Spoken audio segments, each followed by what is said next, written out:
Hello everybody and welcome to Tip Tuesday from Sweet Beads in Las Vegas, Nevada. Hello everybody, welcome back. Happy Tip Tuesday. I hope you're having a great week. This is Shae and today we're going to discuss thread burners. What's a thread burner? Well, originally intended for fishing, a thread burner is a device where you depress a button. The tip of the device heats up and you're able to go in and cut your beadwork very close to your beads. If we were using scissors, we can only get so close into the beads, and then there's usually a piece of thread hanging out. With the thread burner, we can get very close, cut right in at the beadwork, and then there's no scratchy little threads hanging around to bother or irritate our skin. Now, when thread burners originally came out, this was kind of the original one that they had for beading. Obviously, you could have gone to a fishing store and bought a thread burner, but for beading, this was the first one, and you can see it's rather large. It has a little carrying cover, and again, you depress the tip heated up, and you zap your thread. You can see mine got a little smooshed. You would pop this out and replace your tip whenever needed. Here was the issues with this one. It was very expensive. I believe when I started with beading, I bought this one and it was between $25 and $30.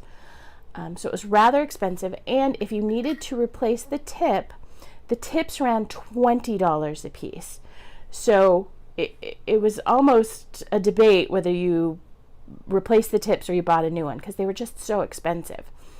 So after that came the thread zap too, much less expensive. This thread zapper ran, about $14, and the tip replacement was around $2 or $3. I can't remember exactly, but they were very, very inexpensive to replace.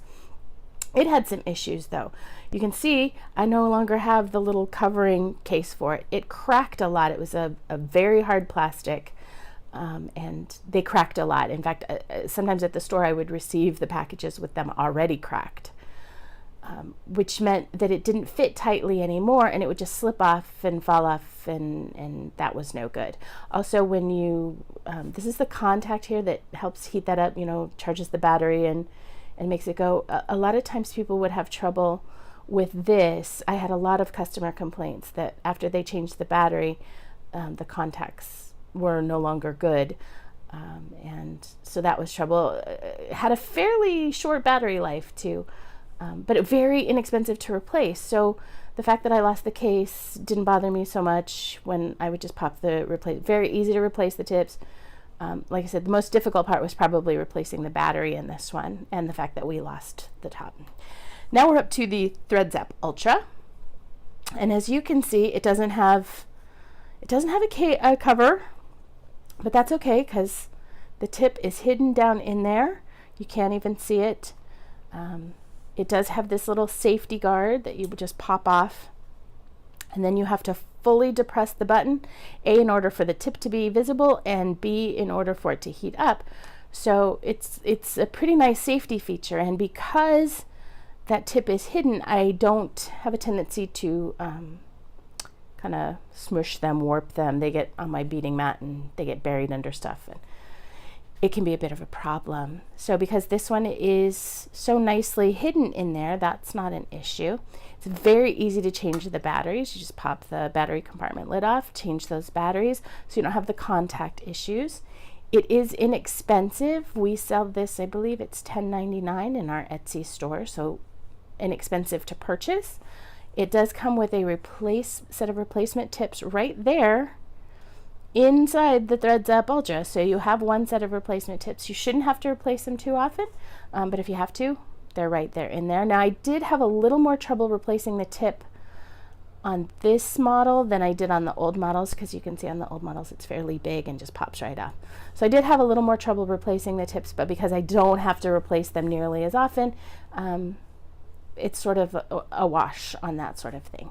So that's what a thread burner is. And again, we have old school, middle school, and new school. So I hope that helps you when it comes to what types of thread burners there are out there and their cost and their effectiveness. They all work the same way. Depress the button, tip heats up, able to cauterize your thread very close to your beadwork. In fact, so close, make sure you're not hitting your working thread. Make sure you're only cauterizing the end of your thread that you want to get rid of. And it'll keep those little scratchy threads at bay. So I hope that helps. Please leave us comments, questions. We'd love to hear what future topics you'd like us to discuss.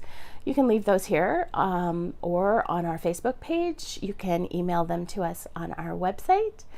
And we hope you have a great day and happy beading. And don't forget to purchase all of your beads, thread, needles, supplies.